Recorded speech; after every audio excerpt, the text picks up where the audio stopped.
اسی اس کے ساتھ رکھتا چلوں گا۔ آئیے، سب سے پہلے مسجد نبوی جانا یاد رکھیے باعث عبادت ہے، اس لیے کہ یہ تین ان مقامات میں سے جن کا سفر کیا جا سکتا ہے، اور جب شریعت نے اس کے سفر کی اجازت دی تو شریعت جب بھی کسی چیز کی اجازت دیتی ہے تو کرنے کا ثواب دیتی ہے، اور جب بھی کسی چیز سے روکتی ہے رکنے کا بھی اجر دیتی ہے۔ تو جب یہ اجازت دی کہ اس کی زیارت کی جا سکتی، سفر کیا جا سکتا ہے، تو پتہ یہ چلا کہ پھر اس کا سفر کرنا باعث اجر اور ثواب ہے۔ تو ہم اس نیت سے، اور ظاہر سی بات ہے کسی بھی ایسا عمل جو باعث اجر اور ثواب ہوتا ہے، اور وہ ہر عمل جو باعث اجر ہے وہ عبادت ہے، تو ہر عبادت سے پہلے نیت ہونا چاہیے۔ تو ہم بھی جب مسجد نبوی کی زیارت کریں تو دل میں نیت رکھیں کہ اللہ تیرے جو ہے رسول صلی اللہ علیہ وسلم کی مسجد کی زیارت کر رہا ہوں، ٹھیک، اور چونکہ تیرے دین نے اس کی اجازت دی اس لیے میں یہ عمل کر رہا ہوں، تو اس عبادت کا مجھے اجر تو دے، ٹھیک۔ تو یہ اس میں نیت رکھنی چاہیے، اس لیے کہ ہر عبادت سے پہلے نیت رکھنی چاہیے۔ یاد رکھیے کیوں آپ کر رہے ہیں، اس لیے کہ اس کے بنیاد پر ہی پورے اعمال کا دار و مدار ہوتا ہے۔ تو ایک اچھی نیت آپ رکھیں، اس سے نیت کے ساتھ جو ہے پھر آپ وہاں سے نکلیں، ٹھیک ہے۔ تو یہ اللہ عبادت کی نیت ہوں گی، یہ مسجد نبوی کی زیارت کی نیت ہوں گی، اور آپ صلی اللہ علیہ وسلم کی قبر مبارک پر جا کر آپ جو ہے آپ پر سلام بھیجیں گے۔ یاد رکھیے اس نیت سے آپ جو ہے اس کے لیے جائیں گے، اس لیے کہ اللہ نے یہاں بہت خیر برکت اس مسجد کی زیارت کو باعث عبادت، اس کی نمازوں کو ہزار نمازوں سے افضل ہماری جو عام مسجدوں میں ہوتی بنایا، تو بہرحال بہت سارے اس کے فضائل ہیں، اس نیت سے آپ جائیں، ٹھیک۔ جب آپ مسجد نبوی پہنچ جائیں تو جب داخل ہو تو وہی تمام دعائیں جو دعا آپ مسجد میں داخل ہوتے وقت پڑھتے ہیں یہاں بھی آپ پڑھیں۔ اللہم افتح لی، اللہم افتح لی ابواب رحمتک، اللہ میرے لیے رحمت کے دروازے کھول دے۔ تو جو دعائیں عام مسجدوں میں جانے اور آنے کی ہوتی، اس مسجد کی بھی دعائیں کچھ اس سے ہٹ کر اور خاص نہیں ہیں۔ آپ یہاں بھی جب داخل ہوں گے تو جب اندر داخل ہوں گے تو یہی دعا پڑھیں گے۔ اس کے بعد یہ دعا پڑھ کے جب آپ مسجد نبوی میں داخل ہو گئے تو آپ کوشش کریں کہ آپ ریاض الجنہ جائیں، اس علاقے میں جائیں جو جنت کی کیاری ہے، اور آج کے دور میں وہ مخصوص رنگ سے رنگی ہوئی ہے، جس کو سفید رنگ سے انہوں نے الگ کیا ہے، جس کا فرش بھی مختلف ہے، اور جس کے آس پاس کے جو کالمس ہیں، جس ستون ہیں، وہ ستون بھی تھوڑے مختلف رنگ کے ہیں، جس سے آپ پہچان لیں گے کہ یہ علاقہ وہ علاقہ ہے جو آپ صلی اللہ علیہ وسلم کے اس زمانے میں جہاں ممبر تھا اور آپ کا اصل گھر اس کے بیچ کا حصہ ہے۔ تو آپ وہاں جائیں گے اس جگہ، اور اطمینان کے ساتھ وہاں 2 رکعت نماز پڑھی، ٹھیک، اس لیے کہ وہ جنت کے جو ہے کیاریوں میں سے کیاری ہے، تو وہاں آپ جائیں گے 2 رکعت آپ نفل ادا کیجیے، یا ہو سکے اور موقع ملے تو فرض نماز کو بھی اگر ہو جائے تو اسی جگہ آپ نماز پڑھی۔ لیکن بہرحال اس کے لیے جو چیز کا خیال اور جو جس چیز کا لحاظ ہر بار رکھا جائے گا وہ یہ ہے کہ یہ تمام اعمال سنت ہے، اور کسی مومن کو ایذا پہنچانا حرام ہے، ورنہ ایسا نہ ہو کہ وہاں جانے کے لیے، اس جگہ نماز پڑھنے کے لیے اور وہاں کھڑے رہنے کے لیے آپ لوگوں کو ایذا دے، تکلیف دے، ان کے جسموں پہ سے چلتے ہوئے جائے، دھکا دے، ان کو مارے۔ اس طرح کوئی عمل نہیں ہونا چاہیے، چاہے پھر معاملہ یہاں کا ہو، چاہے معاملہ مسجد حرام کی کسی علاقے کا، بالخصوص جب انسان سنگ اسود کو بوسہ دینا چاہتا ہے یا حاتم میں نماز پڑھنا چاہتا ہے جو کہ کعبے کا ایک حصہ ہے، تو بڑے جھگڑے اور فتنے اور فساد وہاں ہوتے ہیں، بلکہ مار لگتے ہیں لوگوں کو، بے ہوش ہو جاتے ہیں، گر جاتے ہیں، یہ سب نہیں، اس لیے کہ وہ سب عمل سنت یا ایسا عمل ہے جو مستحب ہے، بہت اجر اور ثواب کا باعث ہے، لیکن فرض نہیں ہے، اور مومن کو ایذا دینا، تکلیف پہنچانا حرام ہے، یاد رکھیے۔ تو ایک سنت کے لیے میں ایک حرام کام نہیں کر سکتا ہوں، یا ایک سنت کرنے کے لیے کہیں حرام کام کرتے وہاں تک میں نہیں جا سکتا ہوں، یاد رکھیے، ٹھیک ہے۔ تو لہٰذا ہم کوشش کریں کہ یہاں بھی اطمینان سے جائیں، اطمینان کے ساتھ نماز پڑھے، موقع ملے جگہ ہے تو وہیں بیٹھے رہے، تاکہ فرض نماز بھی اگر کوئی ہو اس وقت تو پڑھ لے، فرض نماز کا کوئی وقت نہ ہو تو بہرحال اپنی 2 رکعت نفل پڑھے۔ اس کے بعد نبی اکرم صلی اللہ علیہ وسلم کے روضے کی طرف، آپ کی مزار کی طرف، آپ کی قبر کی طرف انسان جائے۔ اب جب نبی اکرم صلی اللہ علیہ وسلم کی قبر کے اوپر جائے تو آپ صلی اللہ علیہ وسلم پر درود بھیجیں اور آپ کو سلام کریں، اور نبی اکرم صلی اللہ علیہ وسلم کو جب سلام کریں گے تو بہرحال جو درود کا جو سب سے چھوٹا حصہ ہے، اور یہ درود بہت سارے صحابہ اور تابعین سے ثابت ہے کہ وہ لوگ جب نبی اکرم صلی اللہ علیہ وسلم کی قبر پر جاتے تو اس کو پڑھتے الصلاۃ والسلام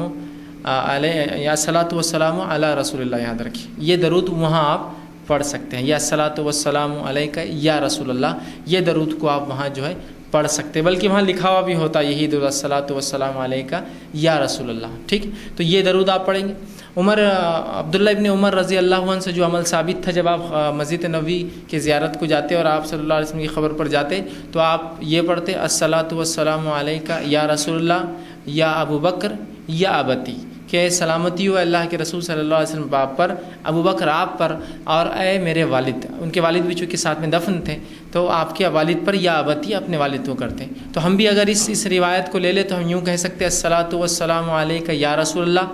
یا ابو بکر یا عمر،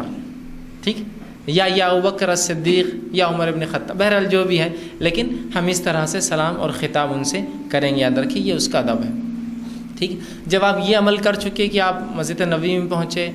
وہاں 2 رکعت نماز ہو گئی آپ کے ریاض الجنہ میں، نبی اکرم صلی اللہ علیہ وسلم کی اپنے مزار پر جو ہے آپ نے درود و سلام بھیج دیا، ابوبکر صدیق اور عمر ابن خطاب صاحبین پر بھی آپ نے سلام بھیج دیا، ٹھیک ہے۔ اب چونکہ یہ زیارت ہو گئی، یاد رکھیے، مسجد نبوی کی، ٹھیک، تو اس کے بعد یاد رکھیے چونکہ ہر عبادت کو انسان وسیلہ بنا سکتا ہے، اپنے ہر نیک عمل کو وسیلہ بنا سکتا ہے انسان کسی اللہ سے دعا کے لیے، تو آپ اس عمل کو بھی وسیلہ بنا سکتے ہیں اللہ سے دعا کے لیے، چونکہ یہ بھی عبادت تھا۔ نبی اکرم صلی اللہ علیہ وسلم کی میں ان کے وسیلے سے اور وہ بات نہیں کر رہا ہوں، میں یہ بات کر رہا ہوں کہ جب بھی انسان کوئی عبادت کرے تو اس عبادت کو وسیلہ بنا سکتا ہے، ہر نیک کام کو وسیلہ بنایا جا سکتا ہے۔ اس کی دلیل یہ ہے کہ قرآن میں اللہ رب العزت فرماتا ہے ابراہیم علیہ الصلاۃ والسلام کے تعلق سے اور اسماعیل علیہ الصلاۃ والسلام کے تعلق سے، اور فرماتا ہے کہ جب وہ دونوں کعبے کی تعمیر کرتے تو کہتے ربنا تقبل منا انک انت السمیع العلیم، اے اللہ ہم سے اس عمل کو قبول کر، ٹھیک، تو گویا یہ دونوں ایک طرح سے اس عمل کی قبولیت کی اور ایک دعا کر رہے ہیں کہ ایک نیک کام کر رہے ہیں، اللہ کے گھر کی تعمیر کر رہے ہیں اور اللہ سے دعا کر رہے ہیں۔ تو یہاں بھی آپ نے مسجد نبوی کی زیارت کی اس نیت سے کہ اس کی زیارت باعث عبادت ہے، اجر و ثواب ہے، تو پھر اس کے بعد آپ جو اللہ رب العزت سے دعا کر سکتے ہیں، اس لیے کہ ہر عبادت یہاں خاص نہیں ہے، ہر عبادت، چاہے آپ حرم میں جائیں، چاہے مسجد نبوی جائے، چاہے مسجد اقصی جائے، چاہے کوئی نیک کام آپ ہندوستان میں کیوں نہیں کرتے ہیں، اپنے نیک کاموں کو ہم وسیلہ بنا سکتے ہیں اللہ سے دعا کے لیے، یا اپنے مشکلات میں بھی اس کو بہرحال وسیلہ بنایا جا سکتا ہے۔ بہرحال تو آپ یہ بھی کر سکتے ہیں، جب آپ نے سلام بھیج دیا ان تینوں پر تو آپ یہ بھی کر سکتے ہیں۔ اور جو آپ صلی اللہ علیہ وسلم کی جو ہے آپ صلی اللہ علیہ وسلم کی جو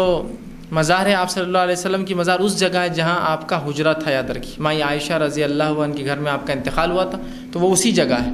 اور اس کے بازو ابوبکر صدیق رضی اللہ عنہ کی مزار ہے، اور اس کے بازو عمر ابن خطاب رضی اللہ عنہ کی مزار، تو گویا آپ جب وہاں جائیں گے تو 3 مزاریں اس کے اندر ہیں، 3 لوگوں کی مزاریں ہیں، وہ بہرحال اب تو دکھتا نہیں اندر کیا ہے اور اندھیرا بھی ہوتا ہے، بہرحال 3 اس کے اندر مزاریں ہیں، یاد رکھیے، اور پکی مزاریں نہیں ہیں۔ بہت سے لوگ آج کل انٹرنیٹ پہ فوٹو دیکھتے ہوں گے، ایک بہترین خوبصورت پکی مزار، اس پہ چادر چڑھی ہوئی، پتہ نہیں کیا کیا چڑھا ہوا، نہیں، آپ صلی اللہ علیہ وسلم کا جو روضہ جو مزار ہے وہاں، وہ بس بمشکل ایک بالشت، جو کہ سنت تھا، کسی بھی مزار کو ایک بالش سے اونچا نہیں کر سکتے آپ، تو اتنی ہے، اور صاحبین کی مطلب ابوبکر صدیق رضی اللہ عنہ، عمر ابن خطاب کی مزاریں اتنی ہی ہیں، اور مٹی کی ہے، یاد رکھیے، بالکل سادی ہے، اس پر کوئی کنسٹرکشن نہیں، مطلب اندر مزار کی حد تک، اوپر بنا ہوا الگ بات ہے تعمیرات، بہرحال۔ اور